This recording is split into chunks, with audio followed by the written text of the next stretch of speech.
அன்பு நெஞ்சங்களே, இறைவன் நமக்கு தந்த புதிய நாளிலே இறைவனுக்கு நன்றி கூறி இறை வார்த்தையால் நம் வாழ்வை மகிழ்ப்போம். இறைவன் நம் அனைவரை நிறைவாக ஆசீர்வதித்து பாதுகாத்து வழி நடத்துவாராக. இன்றைய சிந்தனை சமய செயல்பாடுகள்.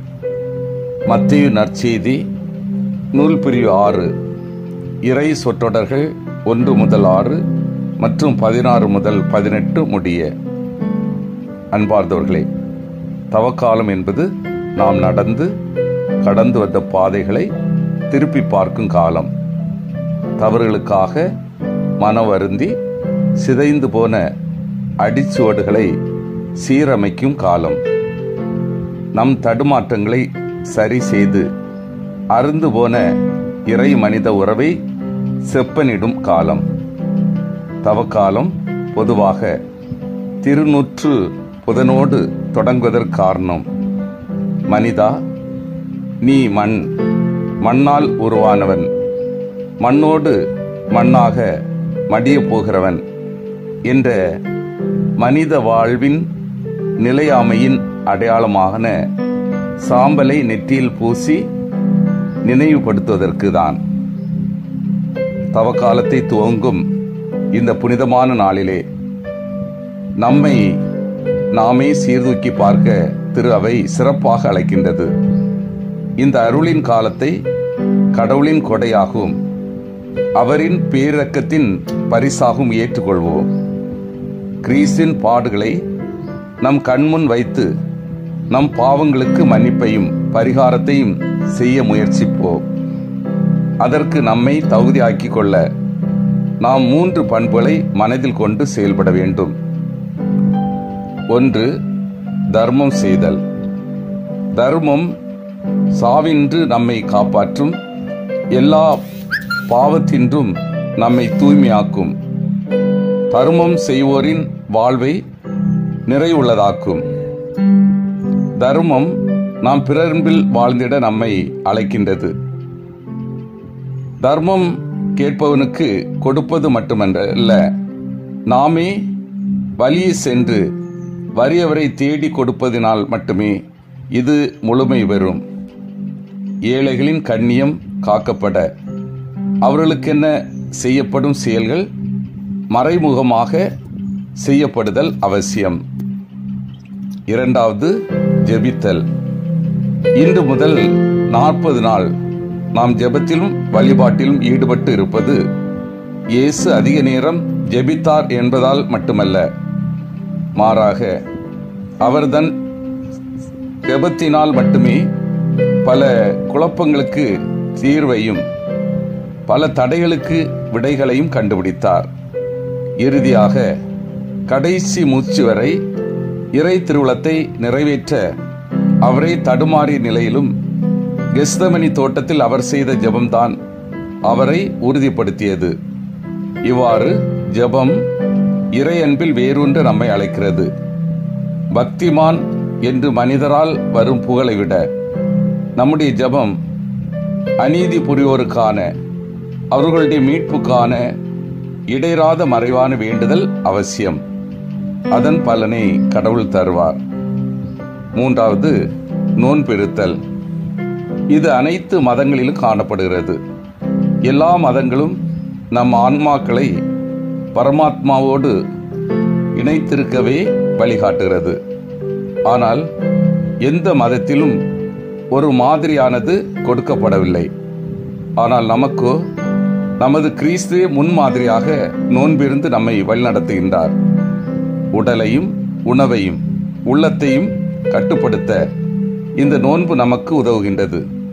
இது ஒருவர் தன்னைத்தானே அன்பு செய்வதற்கும் உதவுகின்றது. நோன்பு நாம் முற்றிலும் கடவுளை சார்ந்து வாழ்கிறோம் என்ற நினைவு நம்மை விட்டு அகலாமல் பல்லாயிரக்கணக்கானோர் பசியாக இருக்க நம்முடைய தன்னலம் காரணம் என்பதை உணர்ந்து திருந்தவும் நோன்பிருத்தல் நல்லது. மேலும் இந்த தவக்காலத்தில் நமது உறவை ஆழப்படுத்துவோம். 1. நமக்குள் உறவு. நம்மை ஆழமாக உற்று பார்த்து பலவீனங்களை உணர்ந்து இயல்பாக மனம் வருந்தி மன்னிப்பு பெறுதல், குறிப்பாக நோன்பு வழியாக. இரண்டாவது, நமக்கும் இறைவனுக்கு உள்ள உறவு. இறைவேண்டல் வழியாக ஒவ்வொரு நாளும் இறைவன் எதை உணர்கின்றாரோ அதை ஏற்று மகிழ்வோடு செயல்படுதல். மூன்றாவது, நமக்கும் பிறருக்கும் உள்ள உறவு.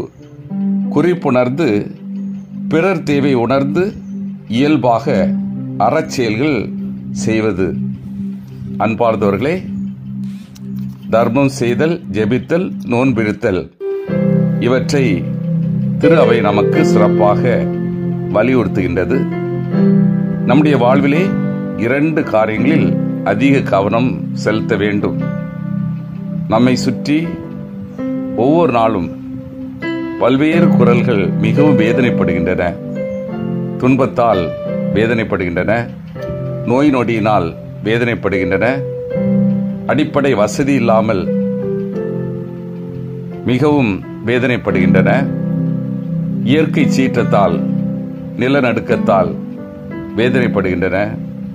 இப்படி இயல்பாக வேதனைப்படுகின்ற குரல் ஒலிகள் சுற்றிலும் எழுகின்றது. இவர்களுக்கு நம்மாலான உதவிகள், வழிகாட்டுதல்கள், ஜெபம் செய்தல் நம்முடைய வாழ்விலே இயல்பாக இதயபூர்வமாக அமைதல் வேண்டும். இரண்டாவது, மனிதர்கள் வேண்டுமென்றே பிறரை கொடுமைப்படுத்துகின்றார்கள், கொலை செய்கின்றார்கள், போர் வழியாக பலவரை கொன்று கொண்டிருக்கின்றார்கள். ரஷ்யா உக்ரைன் போர் இதற்கு ஒரு எடுத்துக்காட்டாக இருக்கிறது. இந்த அநீதியான நிலை வேரோடு மாய்வதற்காக ஆன்மீக ஆற்றலை பெறுவோம்.